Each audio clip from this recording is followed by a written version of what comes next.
Welcome back to my channel और I hope आप सब लोग अच्छे होंगे। आपने थंबनेल तो आज का पढ़ लिया होगा। आज हम बात करने वाले हैं जापान के टूरिस्ट वीजा के बारे में।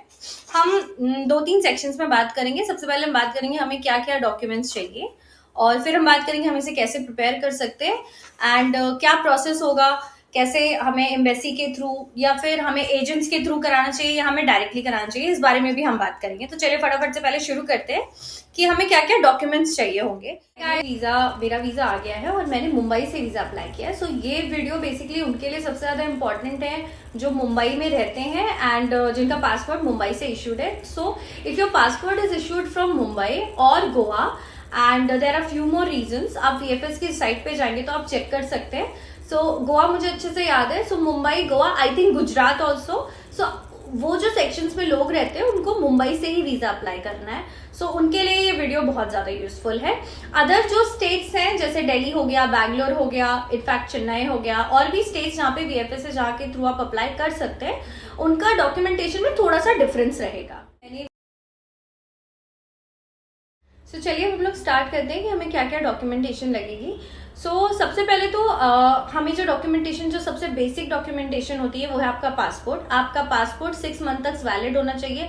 अगर आपका पासपोर्ट अगले 6 महीने तक वैलिड नहीं है प्लीज मत अप्लाई करिए, because you will not get the visa, that is for sure. उसके बाद अगर आप अप्लाई कर रहे हैं, बेसिकली जापान क्या ई वीजा ऑप्शन भी है, उसके बारे में हम बाद में बात करेंगे। पहले हम इसके बारे में बात करते हैं कि आप कैसे अप्लाई करोगे पासपोर्ट सबमिट करके।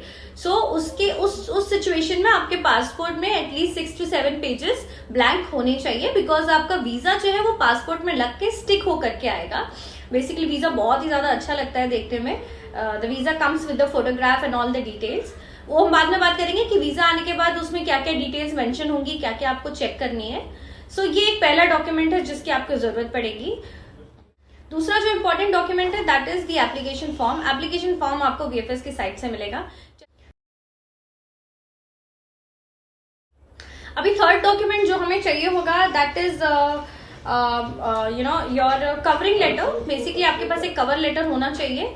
कवर लेटर में आपके डिटेल्स होने चाहिए प्रॉपरली। आपके साथ कौन कौन ट्रैवल कर रहा है उनका नाम होना चाहिए, और कुछ भी जो भी आप उसमें मेंशन करना चाहें एक्स्ट्रा अपने बारे में, अपनी प्रोफाइल के बारे में, जॉब के बारे में, तो सब आपको मेंशन करना है। कवर लेटर कैसे प्रिपेयर करेंगे इसके बारे में हम बाद में बात करेंगे।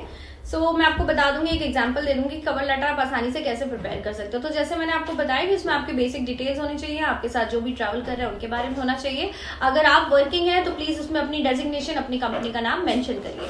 कवर लेटर के साथ ही नेक्स्ट डॉक्यूमेंट आता है, very important document, that is your detailed itinerary. जब मैं डिटेल्ड आइटिनरी की बात करती हूँ तो इसका मतलब है कि आपकी डे टू डे आइटिनरी उसमें मेंशन होनी चाहिए कि आप डे 1 पे कहाँ जा रहे हैं, डे 2 पे कहाँ जा रहे हैं। बेसिकली अगर आप 10 डेज के लिए जापान जा रहे हैं तो पूरे 10 दिन की डिटेल्ड आइटिनरी होनी चाहिए। मॉर्निंग से लेके नाइट तक आपका क्या स्केड्यूल रहेगा ये आपको लिखना है। ये सारी चीजें बहुत इंपॉर्टेंट है, तो बहुत ही ध्यान से अपना कवर लेटर एंड अपनी आइटिनरी को, डिटेल्ड आइटिनरी को बनाइएगा, प्रिपेयर करिएगा। इसके बाद एक और इम्पोर्टेंट डॉक्यूमेंट आता है। वो डॉक्यूमेंट आपको तब लगेगा जब आप किसी के बिहाफ पे स्पॉन्सर कर रहे हैं ट्रिप को, तब आपको वो डॉक्यूमेंट लगेगा। जो ये डॉक्यूमेंट है वो है स्पॉन्सरशिप लेटर। मैं थोड़ा अपने एग्जांपल से आपको समझा देती हूँ। बेसिकली हम 3 लोग ट्रैवल कर रहे थे, me, my husband and my 5 years old son. उस केस में the main sponsor is me. आपका केस में मेन स्पॉन्सर आपके हस्बैंड भी हो सकते हैं, आप खुद भी हो सकते हैं। मैं और मेरे husband both of us are working. हमने सोचा either of the one person will be the main sponsor. वो स्पॉन्सरशिप लेटर, जो भी मेन स्पॉन्सर है उसको ही वो स्पॉन्सरशिप लेटर ड्राफ्ट करना है। उसमें अपना नाम, आप किन किन को स्पॉन्सर कर रहे हैं और आप कहाँ जॉब करते हैं, आपका डेजिग्नेशन क्या है, एंड आपको उसमें एक और भी पॉइंट ऐड करना है कि आपके करंट बैंक बैलेंस कितना है, आपका करंट जो आप बैंक स्टेटमेंट शो करेंगे उसमें आपका अमाउंट कितना है। इसी के साथ नेक्स्ट डॉक्यूमेंट जो रहेगा वो रहेगा आपका बैंक स्टेटमेंट। मुंबई में only 3 months of bank statement is required. बहुत लोग कंफ्यूज होते हैं 6 चाहिए, 3 चाहिए, सिर्फ 3 महीने का बैंक स्टेटमेंट चाहिए। प्लीज उसको मेंटेन रखिएगा।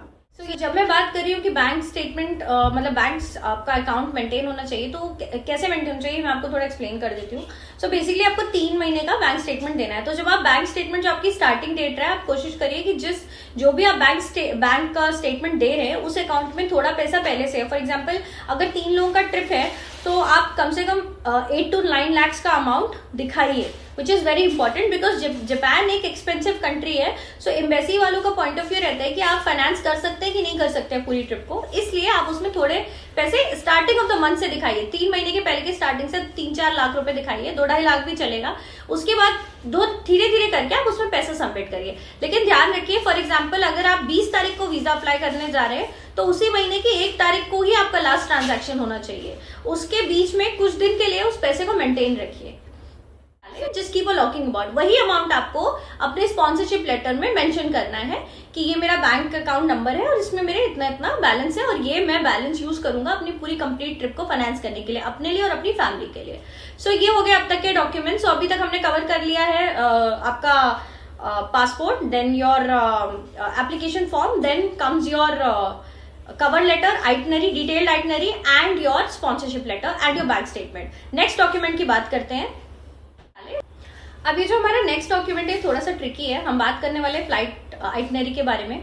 जापान की एम्बेसी ये बोलती है कि फ्लाइट टिकट्स आप मत करवाइए, लेकिन VFS मुंबई में अगर आप फोन करेंगे, बात करेंगे तो वो ये आपको अश्योर करेंगे कि आपको कंफर्म फ्लाइट टिकट्स चाहिए मुंबई से वीजा अप्लाई करने के लिए, टूरिस्ट वीजा अप्लाई करने के लिए। सो अभी मैं आपको थोड़ा सा अपने बारे में बताती हूँ। देखिए, मैंने कंफर्म टिकट्स कराए थे रिफंडेबल। आप भी सेफर साइड कंफर्म टिकट्स कराइए, make it refundable, non refundable मत रखिएगा। अगर बाई चांस आपको वीजा नहीं मिला तो आपके पैसे बर्बाद हो जाएंगे। तो ठीक है, रिफंडेबल में थोड़ा सा एक्स्ट्रा अमाउंट लगेगा, लेकिन एटलीस्ट आप सिक्योर्ड रहेंगे। तो आप रिफंडेबल टिकट्स कराइए, कंफर्म टिकट्स कराइए, डमी टिकट मत दीजिए। देखिए, इससे क्या होता है ना कि आप कंफर्म टिकट्स दोगे, आपके चांसेस बढ़ जाते हैं वीजा मिलने के। So please give a confirm flight tickets. सभी लोगों के, जो भी लोग जा रहे हैं उनके कंफर्म फ्लाइट टिकट्स दीजिए। एंड नेक्स्ट डॉक्यूमेंट अब जो है वो है एकोमोडेशन। हम एकोमोडेशन के बारे में बात कर लेते हैं। अगर हम बात करें अकोमोडेशन के लिए, मैं आपको सजेस्ट करूंगी आप उनको कंफर्म बुकिंग दीजिए। देखिए, ज्यादातर अब आजकल हर प्लेटफॉर्म पे आपको रिफंडेबल बुकिंग्स के ऑप्शन मिल जाते हैं। इनकेस आपको बाद में चेंज करना हो या आपका वीजा नहीं आया है तो आपको कैंसिल करनी हो, तो आपके पैसे सेफ है। लेकिन अगर आप कंफर्म्ड एंड पेड बुकिंग देते हैं, याद रखिए कंफर्म्ड एंड पेड, अगेन वो आपके वीजा के लिए आपको हेल्प करेगा, बिकॉज एम्बेसी को इंश्योरेंस होता है कि आप आपका प्रोफाइल अच्छा है और आप सेफली ट्रैवल कर रहे हो, आपका एकोमोडेशन फाइनल है, आपके टिकट्स फाइनल है। और इसमें एक और बेनिफिट होता है जो मैंने भी रियलाइज किया था। तो लेट्स से अगर आप 8 लाख रुपीज दिखा रहे हैं, तो आप जब मेंशन करते हो कवर लेटर में कि मेरे hotel bookings and flight tickets are confirmed and paid, तो उनको पता है कि बाकी बचा हुआ पैसा आप डे टू डे यूज करने वाले हो। सो वो भी एक बेनिफिट है। अगर वो हमारे अकोमोडेशन सॉर्टेड हो गया है, अब हमारे फ्लाइट टिकट्स के बारे में भी बात हो गई है। अब हम बात करेंगे अगेन एक बहुत इंपॉर्टेंट डॉक्यूमेंट्स के बारे में बात करने वाले, that is your ITR। Mumbai से अगर आप वीजा अप्लाई करते हैं, आपको सिर्फ 1 साल का ITR चाहिए और सिर्फ उसी इंसान का ITR चाहिए। सो अगेन मैं थोड़ी सी सॉरी, आई थिंक मैंने मिस कर दिया, मैं आपको बता देती हूँ। जो भी स्पॉन्सर होता है, जैसे अगर मैं स्पॉन्सर हूं तो मेरा ही 1 साल का ITR लगेगा, मेरा ही बैंक अकाउंट का balance, I mean bank statement लगेंगे। सो मुझे ही अपने अकाउंट में वो पैसे शो करने हैं। सो आप बाकी मेंबर्स, फैमिली मेंबर्स वर्किंग है तो भी नहीं लगेगा। ITR and your bank statement वो आपका जो स्पॉन्सर है उनका ही लगेगा। तो 1 साल का ITR एंड 3 मंथ्स का बैंक स्टेटमेंट। नेक्स्ट है NOC। NOC is like a leave sanction letter from your company. Sanction letter को आप बिल्कुल मिस मत करिएगा, बिकॉज काफ़ी ज़्यादा वेटेज होल्ड करता है ये आपका डॉक्यूमेंट। बहुत ही सिंपल सा डॉक्यूमेंट है, आपको अपने HR को मेंशन करना है कि आप वीज़ा अप्लाई कर रहे हैं। और मोस्टली अच्छी कंपनीज में आजकल एक बेसिक फॉर्मेट उनके पास होता है, उनको पता होता है whenever you apply for few visas like may be Schengen, US, UK, वहाँ पे भी शायद ये डॉक्यूमेंट लगता है। बिकॉज चाइना के लिए भी जब मैंने वीज़ा अप्लाई किया था तो मुझे ये डॉक्यूमेंट लगा था, and I think South Korea के लिए भी लगता है, if I am not wrong. So yes, you need a leave sanction letter. उसमें आपका HR का मेंशन होना चाहिए कि इतने से आपके डेट्स मेंशन होने चाहिए कि कौन से डेट से कौन सी डेट तक आप छुट्टी पर हैं, and they are absolutely okay for you to travel. So ये बेसिक सी चीज उसमें मेंशन होनी चाहिए, that is called as leave sanction letter from the company. ये मैं आपको बता दूं, जैसे मेरे केस में मेरा भी लगा था और मेरे हस्बैंड का भी लगा था, जो भी दोनों वर्किंग है दोनों का ही लीव सैंक्शन लेटर लगेगा। डॉक्यूमेंट है जो कि बहुत ही कंडीशनल टाइप ऑफ डॉक्यूमेंट है, that is your relationship proving document. So अगर आपके पासपोर्ट में, जैसे मेरे पासपोर्ट में मेरे हस्बैंड का नाम है और मेरे हस्बैंड के पासपोर्ट में मेरा नाम है, so basically it's a relationship kind of how will you prove that you guys are husband and wife, and आपका बेटे के भी पासपोर्ट में अगर आप उसके पेरेंट्स का नाम है, so आप जस्ट मेंशन कर सकते हैं कवर लेटर में that our relationship is proved by our passports because we have the names mentioned in the passports. So बहुत ही सिंपल है। और अगर आपके पासपोर्ट्स में आपके स्पाउस का नाम नहीं मेंशन्ड है तो फिर आपको मैरिज सर्टिफिकेट देना पड़ेगा, तो उस केस में आप मैरिज सर्टिफिकेट दे सकते हैं, दैट्स फाइन, ठीक है। और बच्चे के केस में तो आई थिंक मोस्टली बच्चों के तो हर पासपोर्ट में पेरेंट्स का नाम होता है, सो दैट्स ओके। सो ये भी एक एडिशनल डॉक्यूमेंट है जो आपको प्रोवाइड करना पड़ता है। ओके, सो आई थिंक मैंने सारे ही डॉक्यूमेंट्स को कवर कर लिया है। स्टूडेंट आईडी कार्ड भी वो कभी कभी मांगते हैं, सो आप it depends on the VFS. हमारे केस में उन्होंने वापस कर दिया था मेरे बच्चे का स्टूडेंट आईडी कार्ड जो होता है उसके स्कूल का, लेकिन आप फोटोकॉपी लेके कैरी करके जाइएगा। चलिए, आई थिंक हमने सारे ही डॉक्यूमेंट्स के बारे में बात कर लिए। एक बार मैं आपको सारे डॉक्यूमेंट्स के लिए रिविजन करवा देती हूँ कि हमें क्या क्या चाहिए होगा। So on the screen you will get all the documents right now, you can just note down कि हमें क्या क्या डॉक्यूमेंट्स लगेंगे।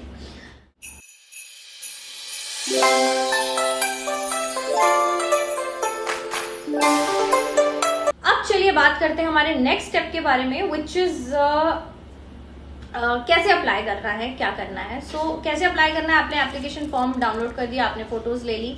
अब आपके पास दो ऑप्शंस है। अगर आप मुंबई में ही रहते हैं तो आप डायरेक्टली मुंबई कॉन्सुलेट के पास जाके अप्लाई कर सकते हैं। एक्चुअली 3 ऑप्शन है, एक मुंबई कॉन्सुलेट के पास जा सकते हैं, वाया वीएफएस आप जा सकते हैं, दूसरा ऑप्शन है, और तीसरा वाया एजेंट जा सकते हैं। हम तीनों के बारे में बात कर लेते हैं। सबसे पहले शुरुआत से बात करते हैं कि अगर आप डायरेक्टली मुंबई कॉन्सुलेट जाते हैं तो क्या स्टेप रहेगा। कुछ नहीं है, जो भी मैंने डॉक्यूमेंट्स आपको बताए उसकी आप एक प्रॉपर फाइल बना लें। वीएफएस की साइट पे ही आपको मेंशन हो जाएगा कि किस हिसाब से आपको डॉक्यूमेंटेशंस रखने हैं, उस हिसाब से आप डॉक्यूमेंट सीक्वेंस में एडजस्ट कर लीजिए फाइल में, और आप वीएफएस मुंबई कॉन्सुलेट जा सकते हैं। किसी अपॉइंटमेंट की कोई जरूरत नहीं है, just a walk in, you can go and you can submit your documents. Second option जो मैंने बोला दैट इज वीएफएस के थ्रू। वीएफएस में भी कोई अपॉइंटमेंट की जरूरत नहीं है। मुंबई में जो आपका वीएफएस है वो लोअर परेल की तरफ है, तो आप वहां पे जाइए। पार्क एक टिप बता देती हूँ जो हेल्पफुल होती है, वहां पे पार्किंग है। I think it's 300 rupees per hour which is very expensive. तो अगर आप कैब लेके जाते हो you save on the parking, otherwise you can take your car and go. मैं अपने गाड़ी से ही गई थी, so I paid 300 rupees for the parking for an hour. So correct. So जैसे मैंने बताया, आप जा सकते हैं वीएफएस मुंबई, कोई अपॉइंटमेंट की जरूरत नहीं है। महालक्ष्मी के जस्ट पास में ही है, सो इजीली आपको मिल जाएगा, नेविगेशन से कोई इश्यू नहीं आएगा। एंड आप जाइए और सबमिट करिए। अभी थोड़ा सा हम प्राइसिंग के बारे में पहले बात कर लेते हैं, फिर हम एजेंट्स के बारे में बात करेंगे। अगर आप मुंबई कॉन्सुलेट से डायरेक्टली अप्लाई करते हैं तो 450 पर पर्सन होगा, और अगर आप वीएफएस के थ्रू जाते हैं तो there is some fees of 1250 rupees जो आपको एडिशनल पे करनी पड़ेगी apart from 450। So 450 plus that amount and total amount आपको वहां पे पे करना पड़ेगा। अब हम बात करते हैं एजेंट्स के थ्रू जाने की। सो मैंने गाइस डायरेक्टली अप्लाई किया था, मुंबई कॉन्सुलेट से नहीं, मैं वीएफएस के थ्रू मैंने अप्लाई किया था। मेरा थॉट ये था कि VFS helps in checking documents, plus VFS में आप कभी भी कॉल करके बात कर सकते हैं, तो just to be on a safer side कि हम वहां जाएंगे, वो डॉक्यूमेंट्स चेक करते हैं। तो मेरा एक्सपीरियंस काफी अच्छा रहा, तो मैंने वीएफएस के थ्रू अप्लाई किया। मैं आपको सजेस्ट करूंगी कि आप वीएफएस के थ्रू अप्लाई करें, बेटर रहेगा। आपके डॉक्यूमेंटेशंस भी चेक हो जाएंगे और आपके पैसे भी सेव हो जाते हैं, बहुत ज्यादा वेस्ट नहीं होते पैसे भी आपके, and you get your visa. अब हम बात करते हैं एजेंट्स के बारे में। मैंने अपना वीएफएस के थ्रू करवाया था, तो मेरा उतना डिटेल एक्सपीरियंस नहीं रहा है एजेंट्स के साथ में। देखिए, आप जा सकते हैं एजेंट्स के साथ में, डिपेंड करता है आपके ऊपर, पर डॉक्यूमेंटेशन इतनी इजी और इतनी सिंपल है कि आपको एक्चुअली जरूरत नहीं पड़ेगी। लेकिन अगर आप कॉन्फिडेंट नहीं फील कर रहे हैं और आपको लगता है you need help of an agent, so you can go by agent. I think agent की फीस आपकी ऑलमोस्ट 3 से 5,000 रुपए होती है, and excluding your visa fees and VFS fees. उसके अलावा आई थिंक एजेंट जो है 3000 के अप्रॉक्स पर पर्सन कॉस्ट कर सकते हैं आपको। सो ये हो गए हमारे 3 मोड्स जिसके थ्रू आप वीजा अप्लाई कर सकते हो, and voila you will get your visa. So yes, and then you can fly to Japan. So चलिए अब हम बात कर लेते हैं नेक्स्ट कुछ डॉक्यूमेंट्स कैसे प्रिपेयर करने हैं, उसके बारे में मैं आपको बता देती हूँ। सो 3 डॉक्यूमेंट्स है जो हमें प्रिपेयर करने हैं। First is cover letter, second is sponsorship, and third is your detailed itinerary. So मैंने आई थिंक कवर लेटर के बारे में आपको ऑलरेडी बता दिया है कि उसमें आपको अपने बारे में डिटेल्स, आपके साथ जो जो ट्रैवल कर रहे हैं वो मेंशन करना है, कौन से होटल में कहाँ पे आप रुक रहे हैं उसका नाम भी मेंशन करना है आपको, वो भी आपको मेंशन करना है, ठीक है। और कुछ भी एडिशनल आप अपने बारे में उसमें लिखना चाहते हो तो वो आपको मेंशन करना है। ऑल्सो आपको ये चीज मेंशन करनी है कि आपको सिंगल एंट्री चाहिए या मल्टीपल एंट्री चाहिए। अगर आप फर्स्ट टाइम विजिटर है जापान के लिए तो guys just blindly apply for single entry. Please multiple entry के चक्कर में मत रहिए, नहीं मिलने वाला है आपको, ठीक है। सो आप सिंगल एंट्री वीजा अप्लाई करिए, आपका फिर कभी प्लान बने नेक्स्ट ट्रिप में आप मल्टीपल एंट्री के लिए अप्लाई करिए। आप पहली बार जा रहे हो, just apply for single entry visa, ये मेरा रेकमेंडेशन रहेगा आपको। सो दूसरा डॉक्यूमेंट रहेगा आइटिनरी, डिटेल्ड आइटिनरी। मैंने आपको ऑलरेडी बता दिया, डे टू डे, उसमें आपका होटल का नाम एंड होटल का फोन नंबर भी मेंशन होना चाहिए। इट इज वेरी इंपॉर्टेंट, इसको बिल्कुल मत भूलिएगा। प्रिपेयर करना होगा that is sponsorship letter. Again उसमें आपको अपना नाम, आप किसके लिए स्पॉन्सरशिप कर रहे हैं, और आपको वर्किंग डिटेल्स भी डाल सकते हैं आप उसमें। एंड ऑब्वियसली आपके अकाउंट में कितना बैलेंस है तो वो भी आप मेंशन कर सकते हो स्पॉन्सरशिप लेटर में। ये सारी मैंडेटरी चीजें आपको मेंशन करनी है। इसके बाद भी अगर आपको कोई भी इशू आता है डॉक्यूमेंटेशन प्रिपेयर करने में, इन तीनों में से किसी डॉक्यूमेंट में, you can just mention it in the comments, I will help you. आपको हेल्प चाहिए होगी तो मैं आपको बनाकर, आपने डिटेल्स शेयर कर सकते हैं। I will make a cover letter for you and I will send it to you without any charges. कोई चार्जेस नहीं, just a way to help कि आपको भी वीजा मिल जाए। So that's it for the documentation. I think हमने बात कर ली क्या क्या डॉक्यूमेंटेशन चाहिए और हमें कैसे प्रिपेयर करना है। सो ये सारी चीजें हम कवर कर चुके हैं और हम कैसे वीजा को अप्लाई करें। लास्ट सेक्शन रहेगा कि एप्लीकेशन फॉर्म कैसे भरना है। तो चलिए फटाफट हम देख लेते हैं कि एप्लीकेशन फॉर्म को हमें कैसे फिल करना है। सो गाइज चलिए अब हम लोग वेबसाइट को चेक कर लेते हैं और हम देखते हैं कैसे आप वीजा को फॉर्म को आप डाउनलोड कैसे करेंगे, एप्लीकेशन फॉर्म को। सो आपने देखा होगा मैंने यहाँ टाइप कर रखा है VFS वीजा फॉर जापान। आप गूगल में टाइप कर सकते हैं। उसके बाद थोड़ा आप नीचे आएंगे तो आपको ये दिखेगा VFS ग्लोबल, आप इस पर क्लिक करें। Yes, it will take you to the website. Now you can see India to Japan here, ठीक है। अच्छा, जो मेरा फर्स्ट पार्ट है वीडियो का वो मैंने थोड़ा पुराना शूट किया हुआ है, इसलिए मैंने उसमें ऑलरेडी बता दिया था कि किसी अपॉइंटमेंट की जरूरत नहीं है। बट अगर आप मेरा वीडियो देखेंगे तो मैंने अटैच किया है कि अब आपको अपॉइंटमेंट की जरूरत पड़ती है VFS ग्लोबल में, अगर आप जापान का वीजा उनके थ्रू अप्लाई करते हैं। तो चलिए आगे बढ़ते हैं, इस वेबसाइट को हम एक्सप्लोर करते हैं। सो यहाँ पे सबसे पहले तो आपको ये बुक ऑन अपॉइंटमेंट पे जाना पड़ेगा, ठीक है। आप जाइए बुक नाउ पे। I think you can see this. So आपको यहां से आपको अपनी अपॉइंटमेंट को बुक करना होगा, ठीक है। आप यहाँ पे जाएंगे, यहाँ पे आप find a centre, find now पे जाएंगे, choose a visa application centre. ये देखिए लिस्ट ऑफ एप्लीकेशन सेंटर्स है। आप मुंबई में देखिए, ये देखिए 8 बजे से लेकर के सुबह के 5 बजे तक का आपको अपॉइंटमेंट मिल सकता है मुंबई में। मंडे टू फ्राइडे ओपन रहता है, ठीक है। जब आप यहाँ पर क्लिक करेंगे तो ये आपको पेज आगे ले जाएगा अपॉइंटमेंट बुक करने के लिए। मुझे फिलहाल अपॉइंटमेंट बुक नहीं करना है, इसलिए मैं आगे नहीं बढ़ रही हूँ। तो चलिए एक बार फिर से हम लोग चलते हैं होम की तरफ। और अब हम यहाँ पे देखेंगे कि हमें क्या क्या डॉक्यूमेंट्स चाहिए रहते हैं। उससे पहले मैं आपको एक और चीज दिखा देती हूँ कि ये देखिए अभी 1 अप्रैल से मैंने यहाँ पे फीस आपको 450 रुपीज बताई थी, लेकिन 1 अप्रैल से ये जो फीस है वो भी बढ़ गई है। आप ये देखिए, सो सिंगल एंट्री, पहले सिंगल इंडियन एंट्री की फीस होती थी 450 रुपीज, अब ये 500 रुपीज होगी। सो सिर्फ 50 रुपीज का ही डिफरेंस है। और इवन मल्टीपल इंडियन की फीस, जो वीजा की फीस थी वो भी 450 हुआ करती थी, अब ये 500 हो गई है, ठीक है। तो आप ना जब आप होम पेज पे जाते हैं तो इस तरह की आपको काफी इन्फॉर्मेशन होम पेज पे ही मिल जाएगी। सो आप इसको प्लीज अच्छे से पढ़ लीजिएगा, ठीक है। चलिए अब हम जाते हैं अप्लाई फॉर वीजा पे। So let's say we have to apply for visa, step by step guide, ठीक है। सो सबसे पहले हम होम पे गए थे, हमें बेसिक इन्फॉर्मेशन मिल गई थी। बुक एंड अपॉइंटमेंट के लिए मैंने आपको ऑलरेडी बता दिया है कैसे जाना है बुक एंड अपॉइंटमेंट पे। अब हमें अप्लाई फॉर वीजा पे, अप्लाई फॉर वीजा पे आप नीचे आ जाएंगे और यहाँ पे 2-3 ऑप्शंस है, जैसे कि आइडेंटिफाई वीजा टाइप। बेसिकली ये आप यहाँ से जो आइडेंटिफाई वीजा टाइप वाला स्टेप है उसमें से आपको ये समझ में आ जाएगा कि आप कौन सा वीजा अप्लाई करेंगे। मतलब आप टूरिस्ट वीजा अप्लाई करेंगे, बिजनेस वीजा अप्लाई करेंगे, जिस तरह का आपका रिक्वायरमेंट है उसकी इन्फॉर्मेशन आपको इसमें मिल जाएगी। मैं ऑलरेडी ये जो वीडियो बना रही हूँ ये उन लोगों के लिए बना रही हूँ जो कि टूरिस्ट वीजा के लिए अप्लाई कर रहे हैं। तो मैं डायरेक्टली इसमें बिगिन योर वीजा एप्लीकेशन में जाऊंगी और हम यहाँ पे जाएंगे व्यू मोड में। Yes, okay. आप नीचे देख रहे हैं, once you are ready to apply you can download the visa form, complete it and print form and bring it with your visa application centre. So ये फॉर्म आपको download करना है, यहाँ पे जाना है। ये देखिए, ये आप जब यहाँ पे जाएंगे तो इस तरह से ये ओपन होके आएगा। Now you select your visa type here. जब आप उस पर क्लिक करेंगे तब आप ये नीचे आएंगे। अब आप यहाँ पे आप अलग अलग ज्यूरिडिक्शन देख रहे होंगे बेसिकली। सो हम डायरेक्टली चलेंगे मुंबई के लिए। इसमें मुंबई क्यों नहीं दिया है? Yes, it is here Mumbai. ये general consulate of Japan Mumbai first, and यहाँ पे आ जाएगा, क्लिक हियर। ओके, अब हम नीचे आ जाते हैं, यहाँ पे चेक करते हैं। Now select your visa type. अब हम यहाँ पे जब प्रेस करेंगे, क्लिक करेंगे, तो ये ड्रॉप डाउन आएगा और हमें पहला वाला सिलेक्ट करना है, that is temporary visitor visa for sightseeing without guarantor. So मैं आपको थोड़ा क्लियर कर देती हूँ। जो साइट सीइंग विदाउट गारंटर का मतलब ये है कि आपको जापान से कोई इन्विटेशन नहीं आया, मतलब आपके जापान में कोई एक्सटेंडेड फैमिली या फिर कोई कॉलेज नहीं है जो आपको इन्वाइट कर रहे हैं कि आप जापान आइए, या कोई ऑफिस आपको इन्वाइट नहीं कर रहा है, या आप अपने ऊपर जा रहे हैं, आप खुद से ट्रैवल करना चाहते हैं। सो आप इसको सिलेक्ट करेंगे and shit, just 1 second guys, yes, so you will select this.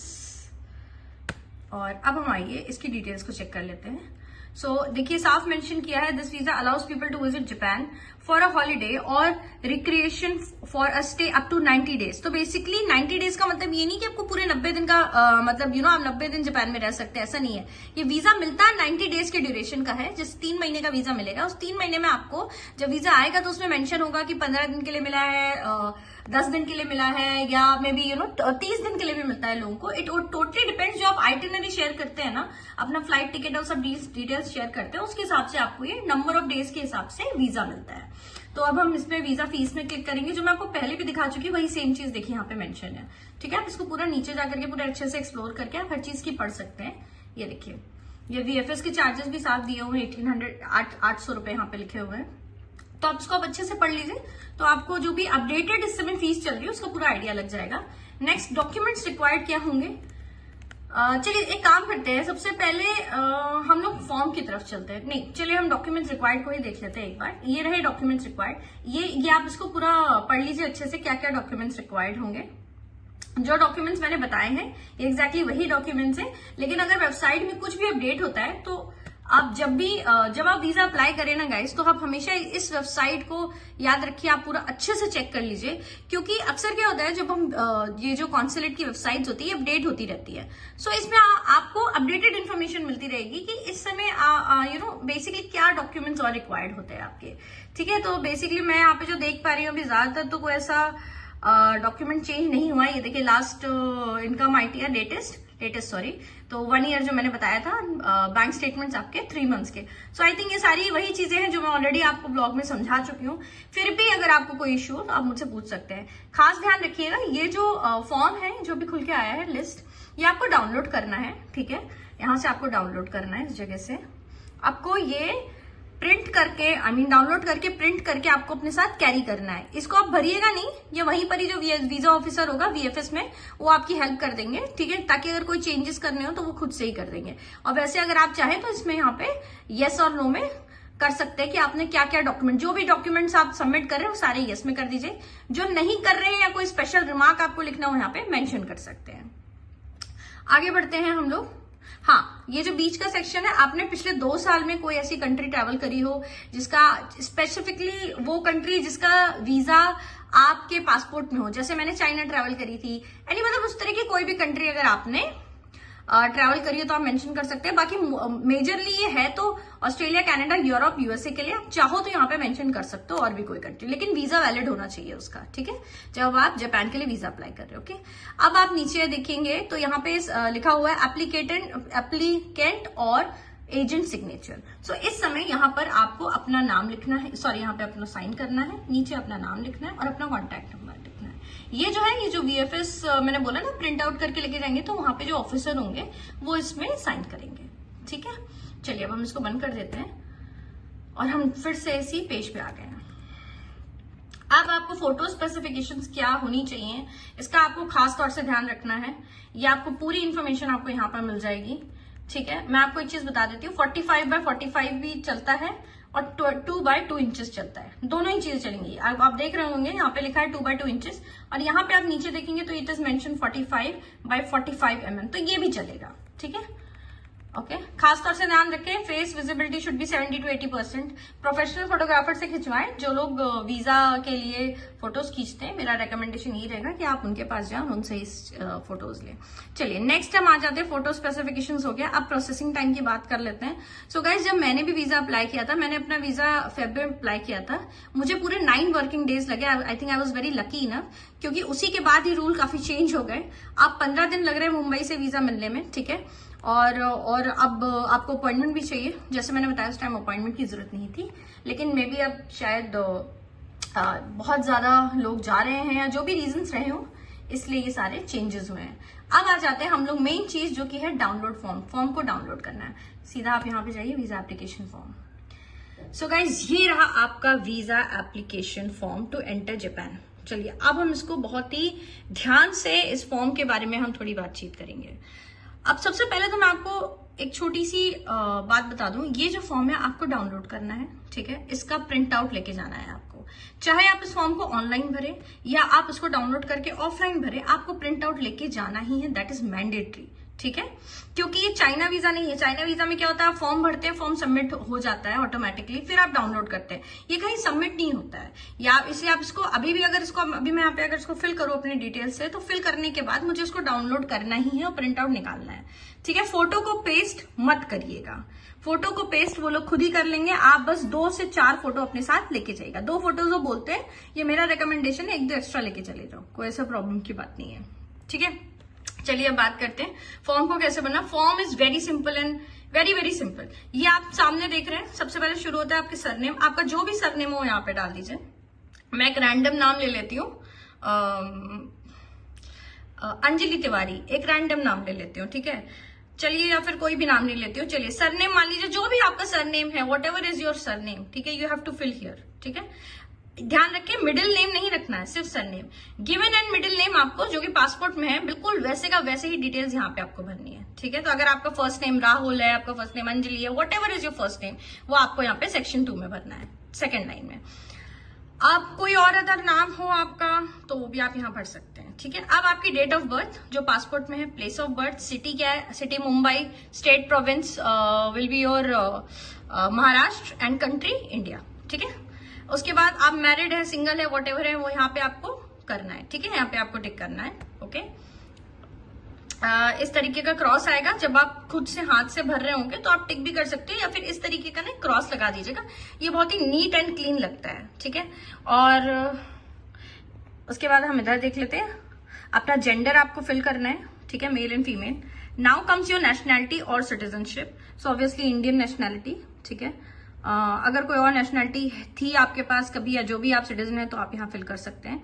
Now very important, ID number issued by two you by your government. यहाँ पे आपको आपका आधार कार्ड भरना है इस जगह पे, ठीक है। अगर आपका बच्चा छोटा है, उसका आधार कार्ड नहीं है, कोई चिंता की बात नहीं है, आप चाहे तो उसको खाली छोड़ सकते हैं। अदरवाइज आप यहाँ पे बच्चे का पासपोर्ट नंबर भी भर सकते हैं, कोई इशू नहीं है, ठीक है। उसके बाद पासपोर्ट टाइप ऑब्वियसली ऑर्डिनरी होता है मोस्टली ज्यादातर लोगों का, तो आपको भरना है यहाँ पे पासपोर्ट नंबर भरना है। Date of issue, proper date of expiry passport की आप पूरा पासपोर्ट से अपने चेक करिए। प्लेस ऑफ इशू, कहाँ से इशू हुआ है, मुंबई वाले तो ये तो मुंबई वालों के लिए मोस्टली होगा, तो मुंबई यहाँ से भरेंगे। इशूइंग अथॉरिटी ध्यान रखिए कौन सी होगी, that is Republic of India, okay, ध्यान रखिएगा, रिपब्लिक ऑफ इंडिया। एक मेरा छोटा सा सजेशन है, देखिए जब मैंने फॉर्म भरा था तो मैंने जापान का जो VFS जापान है वहां मैंने कॉल किया था, उनका फोन नंबर मेरे पास था, तो मैंने कॉल किया था और वो लोग इन्फॉर्मेशन उन्होंने मुझे प्रोवाइड की थी। उन्होंने कहा था यहाँ पे आपको रिपब्लिक ऑफ इंडिया भरना है, ठीक है। मैं भी आपको यही बता रही हूँ, रिपब्लिक ऑफ इंडिया भरना है। स्टिल अगर आपको श्योर शॉट होना है, आप वहां पे कॉल कर सकते हो और वो आपको इन्फॉर्मेशन दे देंगे, ठीक है। नेक्स्ट आता है सर्टिफिकेट ऑफ एलिजिबिलिटी नंबर, ही इसको छोड़ दीजिए। नेक्स्ट आता है पर्पस ऑफ विजिट, टूरिज्म आएगा यहाँ पे, ठीक है। Okay, now next intended length of stay in Japan. ध्यान से सुनिए, अगर आपकी आइटनरी 13 डेज की है तो 13 डेज भरिए, अगर आपकी आइटनरी 15 डेज की है तो 15 डेज भरिए, ठीक है ना। डेट ऑफ अराइवल, अब मान लीजिए आप यहाँ पे 1 तारीख से जा रहे हैं मुंबई से, आप वहां पे 2 तारीख को अप्लाई कर रहे हो, तो आपको 2 तारीख को लैंड कर रहे हैं, तो आपको यहाँ पे सेकेंड डेट डालनी है, ठीक है, 2 तारीख डालनी है। नेक्स्ट है आपका port of entry into Japan. ये भी बहुत इंपॉर्टेंट है। अगर आप जापान में लैंड कर रहे हैं, लेट्स से टोक्यो में, टोक्यो के बाद आप ओसाका जा रहे हैं, क्योटो जा रहे हैं, हिरोशिमा जा रहे हैं, बहुत सारी सिटीज आप जा सकते हैं, लेकिन आपको यहाँ पे बढ़ना है सिर्फ टोक्यो, क्योंकि आप टोक्यो में लैंड कर रहे हैं। अगर आप ओसाका में लैंड कर रहे हैं तो ओसाका का नाम यहाँ पे रखेंगे, ठीक है। So port of entry into Japan में, सॉरी यहाँ पे टोक्यो नहीं, एयरपोर्ट का नाम लिखना है। सो टोक्यो में गाइस 2 एयरपोर्ट है, एक है हनीडा, एक है नरीता। सो आप नरीता में लैंड कर रहे हैं तो यहाँ पे नरीता लिखेंगे, नरीता एयरपोर्ट। हनीडा में लैंड कर रहे हो तो आपको यहाँ पे हनीडा एयरपोर्ट लिखना है। Now name of ship of air और एयरलाइन, अगर आप सिंगापुर एयरलाइन से जा रहे हैं तो यहाँ पे सिंगापुर एयरलाइंस लिखिएगा, वियतनाम से जा रहे हैं वियतनाम का नाम लिखिए, कैथे पैसिफिक से जा रहे हैं तो कैथे का नाम लिखिए। Whatever airline you are taking, please write the name of the airline. अब आता है नेक्स्ट चीज, that is name and address of hotels और person whom applicant intends to stay. So मैं आपको एक चीज बता देती हूँ, यहाँ पे अगर आप किसी फ्रेंड के घर रहने जा रहे हैं तो आपको उसका यहाँ पे डिटेल्स लिखनी होगी, ठीक है। ये वाला जो फॉर्म है आपने शुरू में ही मैंने आपको बताया था कि अगर आपको कोई इनविटेशन नहीं है तो विदाउट गारंटर है, तो यहाँ पे मोस्टली हमारे लिए आएगा नेम ऑफ द होटल। सो अब यहाँ पे भी मैं बता दूं, अगर मान लीजिए आप टोक्यो लैंड कर रहे हैं, उसके बाद आप ऑब्वियसली ओसाका व्हाटएवर आप 3-4 सिटीज जा रहे हैं, तो आपने 3-4 जगह अकोमोडेशंस बुक करे होंगे, करेक्ट। लेकिन आपको यहाँ पे लिखना, आपको पहले अकोमोडेशन का ही नाम है। सो फुल एड्रेस, अगर आप टोक्यो में किसी भी होटल में रुक रहे हैं या किसी एयरबीएनबी में भी रुक रहे हैं तो भी आपको यहाँ पे पूरा उसका डिटेल्स फिल करना है, ठीक है। नेम ऑफ द होटल आपको फिल करना है, ओके। नेक्स्ट आपका एड्रेस आपको फिल करना है, ठीक है। आप किधर मतलब यू नो क्या बोलते हैं, आप फुल एड्रेस, आप मान लो शिनागावा होटल में रुक रहे हो या एनी होटल, वो आपको आपका नाम, आपके होटल का नाम and your address also you have to fill. उसी का ही फोन नंबर भी आपको यहाँ पे फिल करना है, ठीक है। So I hope things are very clear. So you have to fill the name of the hotel, okay, then you have to fill the address and then you have to fill the telephone number of the place where you are staying, ठीक है। Next आता है your current residential address। अगर आपके पास 2 से ज्यादा address है तो आपको कैसे भी करके एडजस्ट करना पड़ेगा। फॉर्म में थोड़ा सा ड्रॉबैक है कि जगह बहुत कम है, नहीं तो यहाँ पे ना आपको अपना करेंट एड्रेस मेंशन करना है। याद रखिएगा कि करेंट एड्रेस आपको मेंशन करना है। टेलीफोन नंबर को छोड़ करके आप अपना डायरेक्ट मोबाइल नंबर लिख सकते हो, 2 नंबर से तो टेलीफोन नंबर में भी फिल कर सकते हो। अपनी ईमेल आईडी ध्यान से भरिएगा। नेक्स्ट आता है करेंट प्रोफेशन और ऑक्यूपेशन एंड पोजीशन। आप जनरल मैनेजर हैं, आप वीपी हैं, आप मैनेजर हैं, आप एग्जीक्यूटिव हैं, आप एसोसिएट हैं, जो भी हैं आप, वो आपको यहाँ पे मेंशन करना है। करेंट प्रोफेशन टीचर हैं, डॉक्टर हैं, व्हाटएवर, जो भी आप काम कर रहे हैं, आप हाउसवाइफ हैं, व्हाटएवर, ठीक है। आपका बच्चा स्टूडेंट है, व्हाटएवर इट इज, आपको ये चीज यहाँ पे मेंशन करनी है। आप जहां पे जॉब कर रहे हैं उनका नाम भी यहाँ पे मेंशन करना है, ठीक है। सो बेसिकली आपको ये जो करेंट प्रोफेशन और ऑक्यूपेशन है, यहाँ पे तो आपको लेट्स से आप डॉक्टर है तो आप डॉक्टर लिख दीजिए, ठीक है। अगर आप किसी कंपनी में एसोसिएट है, आप एसोसिएट लिख दीजिए, ठीक है। और किसी का अगर आप कुछ भी whatever you are an engineer, you just write engineering, ठीक है। अभी नेक्स्ट आपका नेम ऑफ द एम्प्लॉयर, आप जौन सी कंपनी में काम करते हैं वहां उनका नाम, उनका एड्रेस और उनका फोन नंबर। ये हो गया आपका अब तक का फॉर्म। अब हम लोग आ जाते हैं पेज नंबर 2 पर। पेज नंबर 2 पर ये जो पहला लाइन है, ये पहला लाइन, इसको एम्प्टी छोड़ दीजिए। ध्यान से मेरी बात सुनिएगा, खास तौर से पेरेंट्स जो अपने बच्चों के साथ जा रहे हैं, ये वाला आप सेक्शन खाली छोड़ दीजिए। ये आप जब वीएफएस जाएंगे तो वो आपकी हेल्प कर देंगे इसको फिल करने में, क्योंकि काफी बार ये रिक्वायर्ड ही नहीं होता है। हमारे केस में तो उन्होंने नहीं फिल किया। अब डिपेंड करता है कि उस समय क्या रूल चेंज हो गए या कुछ यहाँ फिल करना है, तो वो आपकी वीएफएस वाले हेल्प कर देंगे, ठीक है। नेक्स्ट आता है गारंटर और रेफरेंस इन जापान। ये सारी चीजें आपको छोड़ देनी है, सारी, क्योंकि याद होगा हम लोग विदाउट गारंटर कर रहे हैं, इसलिए ये सब आप खाली छोड़ दें। सीधा आप इस सेक्शन में आ जाए, हैव यू एवर, सब no no no no no, कुछ भी यस है तो वैसे ही वीजा नहीं मिलेगा, पहले ही बता दूं, तो सब no no no no no. So आप अगर अभी ध्यान से देखोगे तो जब आप नो पे क्लिक करोगे ना सिस्टम में, तो ऐसा क्रॉस आएगा। तो जब आप हाथ से भी भर रहे हो ना, तो आप इसको इसी तरीके से नीट एंड क्लीन क्रॉस में भर सकते हैं, ठीक है। नो नो, तो आप इसको no no no no no करिए। Now very important, date of application. अगर आप वीएफएस जा रहे हैं, मतलब आप एप्लीकेशन 10 तारीख को कर रहे हैं, लेकिन फॉर्म आप घर पे बैठ करके 5 तारीख को भर रहे हैं, तो यहाँ पे 10 तारीख की डेट डालिएगा, ठीक है। Then come signature of the applicant, यहाँ पे आपको साइन करना होगा, आपका साइन। ना ध्यान से सुनिए, अगर आपका छोटा बच्चा है जैसे हमारा बच्चा है तो आप बच्चे का थंब इम्प्रेशन कर सकते हैं यहाँ पे। जो भी बच्चे के पासपोर्ट में हो ना वही चीज यहाँ पे करनी है। तो बच्चे का थंब इम्प्रेशन एंड किसी भी एक पेरेंट्स का सिग्नेचर, फादर या मदर कोई भी साइन कर सकता है, ठीक है। And that's it, I think the form is completed. पूरा फॉर्म मैंने आपको अच्छे से समझा दिया है कि आपको फॉर्म एग्जैक्टली भरना कैसे है। फिर भी अगर आपको इसमें कोई भी प्रॉब्लम या इश्यू आता है तो आप मेरे को पूछ सकते हैं। You can just right into the comment section and then we can discuss about it। आप मेंशन कर सकते हो कमेंट सेक्शन में जो भी कोई इश्यू होता है, ठीक है। ध्यान रखिएगा फॉर्म को आप मैन्युअली फिल करिए, that is much more better. Please download this form, fill it manually, better रहेगा। से हाँ बेटर नहीं, कंपलसरी है, सिर्फ एक ही इंक के पेन से भरना पूरा फॉर्म। अगर ब्लू इंक से भरे तो ब्लू इंक से भरिए पूरा form. Black ink pen use कर रहे हैं तो ब्लैक पेन को यूज कर रहे हैं तो ब्लैक इंक से भरिए, ठीक है। Okay guys, that's it regarding the whole website. मैंने सारी चीजें कवर कर ली हैं आई थिंक सो, जो मुझे आपको बताना था। एक लास्ट चीज मैं आपको और इसमें बता देती हूँ। जब आप वीजा VFS जाएंगे या अगर आप एजेंट के थ्रू भी करते हैं तो आपको एक एप्लीकेशन नंबर मिलता है, वहां से रिसिप्ट मिलती है, ठीक है।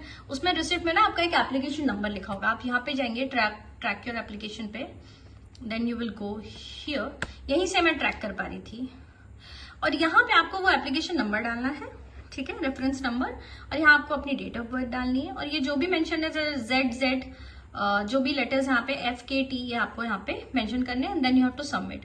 तो आपको डिटेल्स मिल जाएंगी। इस वेबसाइट को आप अच्छे से एक्सप्लोर कर लीजिएगा अप्लाई करने से पहले। जितना मैं अपनी तरफ से समझा सकती थी मैंने कोशिश करी है समझाने की। अगेन कोई डाउट हो तो आप पूछ सकते हैं, लेकिन इसको अच्छे से एक्सप्लोर कर लीजिएगा आप, ठीक है। आई थिंक आपको स्टेटस आएगा कि आप पासपोर्ट आके कलेक्ट कर लीजिए या फिर अभी आपका पासपोर्ट एम्बेसी में है या VFS के पास है, whatever is the current status that will be mentioned here, so you can just directly come and check here, that's not an issue, okay. पूरी जो डिटेल्स है I was very excited to share with you all. हमारा visa आ गया, हम बहुत ही excited हैं। आपको जो मैंने स्टेप्स बताए हैं, जो भी चीजें बताई हैं, फिर भी कोई डाउट हो तो you can just again ask me, that's fine, that's okay. And अब मैं बात कर लेती हूँ कि कितने दिन में आजकल वीजा आ रहे हैं। तो वीजा डिलेज बहुत ज्यादा चल रहे हैं, तो डरने की जरूरत नहीं। हम भी थोड़े डर लेते हैं, आई वॉज वेरी वरिड, पर डरने की जरूरत नहीं है। VFS की साइट पे भी मेंशन्ड है 10 से 15 दिन लग रहे हैं आपको मुंबई कॉन्सुलेट से वीजा आने में। It's taking time, maybe because काफी ज्यादा क्राउड है जो कि जा रहा है Japan, so it's taking time.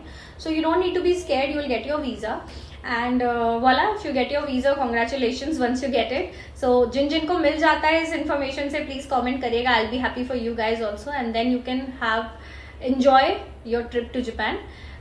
you need any information regarding itinerary, let me know, I'll help you, yeah। So guys यहाँ पे हम अपने इस वीडियो को फिनिश करते हैं। आई थिंक सारी इन्फॉर्मेशन ऑलरेडी शेयर हो चुकी है and thank you so much for watching this video. If you really like this please share this video to those people, उनके साथ शेयर करिए जिनको अभी बहुत ज़्यादा ज़रूरत है इस वीडियो की, जो अपनी ट्रिप को प्लान कर रहे हैं जापान के लिए। और ट्रिप से रिलेटेड और भी कोई हेल्प चाहिए तो please let me know. And thank you so much again for watching. Please like, share and subscribe this video as much, like, share and subscribe my channel and share this video as much as you can, so that you know it's a very helpful video for those who are planning for your trip to Japan। and once I start my journey for Japan, I'll make more videos about my Japan trip। so वो आपको आगे आने वाले समय में मिलेंगे। And हम budget के बारे में भी बाद में बात करेंगे। बहुत सारी चीजें हम जो भी पेंडिंग है, जो हमें बात करनी है, उसके बारे में हम बाद में बात करेंगे। ये video it was all about visa. So yeah that's it for now. Thank you so much guys and bye bye.